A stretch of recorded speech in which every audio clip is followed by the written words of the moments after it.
ఇప్పుడు అల్లు అర్జున్ ఇష్యూ మళ్ళీ ఆయన తెర మీదకి వచ్చింది, మళ్ళీ ఆయన జైలుకి వెళ్తారని చెప్పేసి, ఆయన బెయిల్ రద్దవుతుందని చెప్పేసి చర్చ నడుస్తుంది. ఏంటండి అసలు అల్లు అర్జున్ ఇష్యూ ఏం చెప్తారు?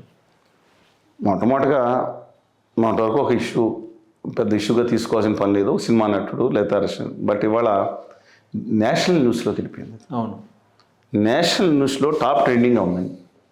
మనం అది కూడా విస్మరిస్తే ఎలాగా? ఇవాళ ఎవరు కాదని ఎవరు అనుకున్నా ఇండియా మొత్తం మీద ఇంతవరకు ఆ సినిమా వరకు అత్యధిక రెమ్యునేషన్ తీసుకునే వ్యక్తిగా ఆయన చెప్తారు. రికార్డ్స్ కూడా నాకు ఒకటి ఆనందంగా ఉంది. నాకు చెప్పాను ఇంతకుముందు, షారుఖ్ ఖాన్ గారి జవాన్ సినిమా హిందీ చలనచిత్ర పరిశ్రమలో మొదటి రోజు హైయెస్ట్ కలెక్షన్ వచ్చిన సినిమా 60 కోట్లు. దాన్ని మా పాలకొల్లు అబ్బాయి దాటేశాడు.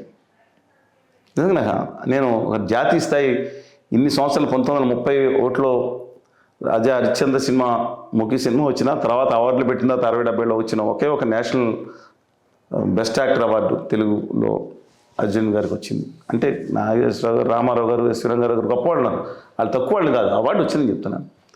ఇవాళ నేను ఒక్కటి కోరుకుంటున్నాను, అల్లు అర్జున్ గారికి వారి కుటుంబం కొంత పరిచయం ఉంది కాబట్టి, రెస్పెక్ట్ ఉంది కాబట్టి, మొట్టమొదటిగా ఆయన యాటిట్యూడ్ చేంజ్ అవ్వాలండి. నెగిటివ్గా పాజిటివ్గా తీసుకోమని చెప్తున్నాను. కోర్టు కేసు పెట్టడానికి ముందే ఆ అబ్బాయి ఇంటికి వెళ్ళడానికి ఎవరు అబ్జెక్ట్ చేశారు? నేను అంటున్నాను, అమ్మాయి చనిపోయింది నా 10 లక్షలు ప్రకటించారు, తర్వాత వచ్చు. But rid a mistake. మిగతా you are not politician, I do accept. కానీ first humbleness, you should show humbleness. రెండో విషయం ఏదైతే ఉందో, మిమ్మల్ని అరెస్ట్ చేయటం అనేది మేము అన్యాయం జరిగిందని నేను భావిస్తున్నాను. నాన్నకి మనం ఒకే పేరు చూసి మాట్లాడకూడదని. ఎందుకంటే అవతల కార్యక్రమం ఏర్పాటు చేసిన సంజయ్ థియేటర్ వాళ్ళకి, దీని కార్యక్రమ నిర్వాహకులు అందరూ, మీరు అక్యూజ్డ్ 11 కింద ఉన్నారు. ఒకళ్ళిద్దరిని అరెస్ట్ చేశారండి. వాళ్ళు మీరు రావద్దని చెప్పినా బలవంతాన్ని వెళ్తే మీది రెస్పాన్సిబిలిటీ.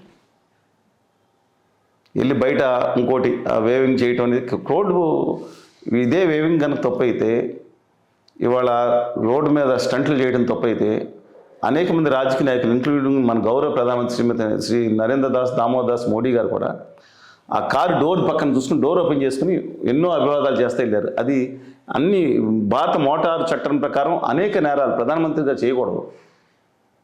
చర్య తీసుకుంటారా? ఇన్నున్నాయి మీకు చూపించాల్సింది, ఇన్నున్నాయి. ముఖ్యమంత్రులు పబ్లిక్ ప్లేస్ల మీద ధర్నా చేయకూడదు. చర్య తీసుకుంటారా? కానీ ఒకటి మాత్రం చెప్తున్నానండి, అర్జున్ గారి మీద కొంతమంది చేసిన వ్యాఖ్యలు మాత్రం అత్యంత బాధాకరం. ఆంధ్రప్రదేశ్ గౌరవ ఉప ముఖ్యమంత్రి గారి హ్యాండిల్ నుంచి ఈయన అరెస్ట్ అయినప్పుడే కలిస్తే united we stand, divided we fall అని చెప్పి పెట్టారు. తర్వాత దానికి మళ్ళీ ఏదో యాడ్ చేశారు, మరి ఎవరన్నారు. ఇలాంటిది రెండోది, దాని మీద ట్రోల్ చేయటం, వాళ్ళు కాళ్ళు పట్టుకుని క్షమాపణ చెప్పితే సినిమాని ఆడకపోవటం. సినిమాగా చూడాలి. ఆయన రాజకీయ ఎన్టీ రామారావు గారి మీద ఎగ్నెస్ట్గా సినిమాలు తీశారు, కృష్ణ గారు తీశారు, ప్రభాకర్ రెడ్డి గారు తీశారు. ఏమైనా అన్నారా? చిరంజీవి గారి మీద మా మిత్రులు పెద్దలు దాసనారాయణరావు గారు సినిమా తీశారు, మేస్త్రి అని, ప్రజారాజ్యం పెట్టినప్పుడు యాంటీగా తీశారు.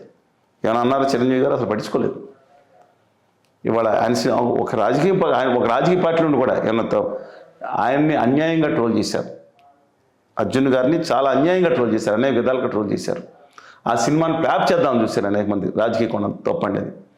కానీ అంతలో కూడా చెప్తున్నాను, సినిమా నటులు ఎందుకంటే అర్జున్ గారు చాలా మంచి వ్యక్తి. ఈ యాటిట్యూడ్ తప్ప వాళ్ళ దగ్గర పనిచేసే వాళ్ళు, మీరు ఎవరినన్నా అడగండి, పనిచేసే వాళ్ళని కానీ మిగతా వాళ్ళని కానీ చూసుకోవటంలో ఇవాళ బెస్ట్ పర్సనాలిటీ సినిమా ఇండస్ట్రీలో అంటే పెద్ద ఈ హీరో స్థాయిలోకి వచ్చిన వాళ్ళు చెప్పాలంటే అది ప్రభాస్ గారు, ఎన్టీఆర్ గారు, అల్లు అర్జున్ గారు అని చెప్తారు. ప్రభాస్ గారు కూడా చాలా లిబరల్గా ఉంటారు మనుషుల దగ్గర సాయం చేసే విషయంలో. కానీ అందువల్ల నేను ఒకటి కోరుతాండి, నేను మిగతా వాళ్ళని తప్పంటలే, వీళ్ళు బెటర్ అంటున్నాను. కానీ రేవంత్ రెడ్డి గారు ఒకటి చెప్పారు, ఇంతకుముందు ఇంకో పాలకుడు కూడా చెప్పింది, సినిమా అన్నట్లంటే కాళ్ళకు మొక్కే స్టైల్ కాదని చెప్పి నిరూపించాడు. నేను ఖండిస్తాను చెప్తున్నాను. ఆయన ఒక మాట మాట్లాడాడు, ఈయన దేశభక్తి పాకిస్తాన్ యుద్ధం చేసి వచ్చాడు సన్మానం ఒప్పడానికి. కానీ అవన్నీ కొంచెం అశక్తికి మాట్లాడచ్చు. కానీ సినిమా అన్నట్లంటే నేను అడుగుతున్నా ఉన్నాను, ఎవరండి దేవదూతలు? ఎవరికి దేవుళ్ళు ఎవరికి అసలు? మీ కుటుంబాల్లో నేను చెప్తున్నాను, మీ నాన్నగారు కానీ మీ అమ్మగారు కానీ, లేకపోతే మీరు లేదా మధ్యతరగతి, ఈ సమాజంలో మధ్యతరగతి ఎవరైతే విలువల కోసం పాటుపడతారో లా అబైడింగ్ సిటిజన్స్ అంటారు వాళ్ళని. అంటే అమ్మో మనం వెళ్ళిపోతే ఆ సిగ్నల్ దాటితే నేరమేమో లేకపోతే నైతికంగా కరెక్ట్ కాదేమో చేయడం. అలాంటి వాళ్ళతో పోల్చుకుంటే ఈ 99% మంది సినిమా నటులు, హీరోలు, లేకపోతే పెద్ద పెద్ద డైరెక్టర్లు, పేరుకి పెద్ద పెద్ద డైరెక్టర్లు, నేను సామెత చెప్పకూడదు, చెప్పే నీతులను అని ఓ సామెత ఒకటి ఉంటుంది, అది ప్రస్తుతం నిషేధించబడింది కాబట్టి మాట్లాడలేదు. కానీ ఇలాంటి వాళ్ళ డైరెక్టర్ల కంటే కూడా అద్భుతం కనపడే సూక్తులు చెప్పే డైరెక్టర్లు అంటే కూడా మీ మధ్యతరగతి వాళ్ళు, సామాన్య ప్రజలే 99% మంది మేలైన వాళ్ళు ఉన్నారని నా అభిప్రాయం. చెప్పడానికి వాళ్ళ ఫ్యాన్స్ అందరూ నా మీద రావచ్చు, ఖచ్చితంగా చెప్తున్నాను. మీరు గట్టిగా మాట్లాడితే మాట్లాడదాం, పిల్లలు ఒకరి మీద చర్చ పెట్టండి, నేను రెస్పెక్ట్ చేస్తున్నా సినిమా వాళ్ళ వరకు, అంతవరకు. వాళ్ళు దేవుళ్ళుగా భావించి ఆ 4,000 రూపాయలు 3,000 రూపాయల కోసం సామాన్యులు తల్లిదండ్రులు పీడించి తల్లి దాచుకుని డబ్బులు తీసుకెళ్ళిపోయి బెనిఫిట్ షోలకు టికెట్లు కొనుక్కునే అవసరం లేదంటాను. ఖచ్చితంగా చెప్తే ఏందండి నాకు అర్థం కాదు, ఎవరి కోసం? No, absolutely not required. Cinema హీరోల కంటే మీలాంటి వాళ్ళు చాలా గొప్పని భావిస్తున్నాను. 99%, 1% లేరు. సోను సూద్ గారు అంటాడు, మిగతా వాళ్ళు కొంతమంది ఉంటారండి. కృష్ణ గారు ఉన్నారు, ఆయన చాలా మంచి వ్యక్తిగా పేరు ఉంది. రామారావు గారు ఏదొచ్చినా ప్రజలు ఆయన రూపాయి సొంత డబ్బులు ఆయన తీగిపోవచ్చు, ఏదో అంటే కొంత ఇవ్వచ్చు, మిగతా అంత ఎన్ని లక్షల రూపాయలకి యుద్ధాలు వచ్చినప్పుడు, క్షామం వచ్చినప్పుడు సేకరించి ఇచ్చారని ప్రజలకి. ఆయన బెనిఫిట్ షో కింద లేకపోతే ఇంకోటి కింద ప్రజల కోసం ఇచ్చారు. ఈ షో డబ్బులన్నీ ఎక్కడికి వెళ్తున్నాయి? కలెక్షన్ 1000 కోట్ల కలెక్షను, 200 కోట్ల కలెక్షను అని, పైగా సినిమా మీద కూడా ట్రోలింగ్ చేస్తున్నారు.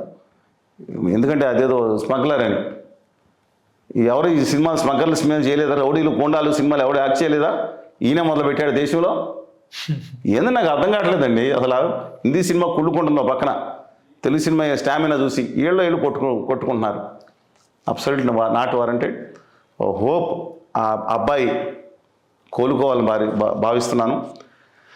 వాళ్ళ తండ్రికి సంఘీభావం తెలియచేద్దాం. వాళ్ళ భార్య చనిపోయిన సందర్భంలో ఇది అత్యంత బాధాకరం. ఇది వాళ్ళ వైపు మనం ఉండాలి, సమాజం అంతా వాళ్ళ వైపు ఉండాలని చెప్తూ ఇంకోసారి విజ్ఞప్తి చేస్తున్నా. ఈ సినిమాల మోదులో పిల్లలు ఏదో సినిమా అంటారు, బెనిఫిట్ షోలు, రెస్ట్లో అర్ధరాత్రి 12 గంటలకు తీసుకొచ్చి వాళ్ళని ఇబ్బంది పెట్టాల్సిన అవసరం లేదని మిగతా వాళ్ళందరికీ విజ్ఞప్తి చేస్తున్నాను. దయచేసి గమనించండి. మీ సినిమా, మీ హీరో మీరు వెళ్ళి చూపించండి, మీరు పనిచేసే ఆఫీస్ చూపించండి, మీరు రోజు ట్రావెల్ చేసేదో రోజు చూపించండి, ఎంత కష్టపడుతున్నారు పొద్దున్న సాయంత్రం పిల్లల కోసం. మీరు హీరో, మీ కొడుక్కి మీ తల్లి హీరో, మీ అన్న మీ హీరో లేదా తమ్ముడు హీరో, వాళ్ళు మీ కుటుంబానికి మీరు హీరోలు గురించి చూపించండి. రాత్రి 12 గంటలకి 1000 రూపాయలు పెట్టి షోకి వెళ్ళటం ఎందుకు? వాళ్ళు బయటకు వచ్చి చేయుపుతారు. నేను అర్జున్ గారి మీద తప్పుగా మాట్లాడతాను అనుకోవద్దు, ఖచ్చితంగా ఆయన మీద అభిప్రాయం దాకా వ్యక్తం చేశాను. కానీ సామాన్యుల కోసం చెప్తున్నాను. మీ సినిమా అభిమానం ఉంచుకోండి, దాన్ని పిచ్చగా మార్చని ఇవ్వకండి అని చెప్పి మిగతా వాళ్ళందరికీ, నేను కాశ్మీర్ నుంచి కన్యాకుమారి వాళ్ళందరికీ చెప్తున్నాను. ఈ సినిమా వాళ్ళు లేకపోతే కొంతమంది మత ప్రచారకులు, మత ప్రవాచకులు, లేకపోతే ఇంకొంతమంది కులాన్ని అడ్డం పెట్టుకుని రౌడీ ఎలిమెంట్స్, వీళ్ళే హీరోలు అండి. నాకు అర్థం కాదు, వీళ్ళు హీరోలు కాదు, వాళ్ళు జీరోలు. మిగతా వాళ్ళు చాలామంది ఉన్నారు, సమాజానికి సేవ చేసే ఉన్నారు.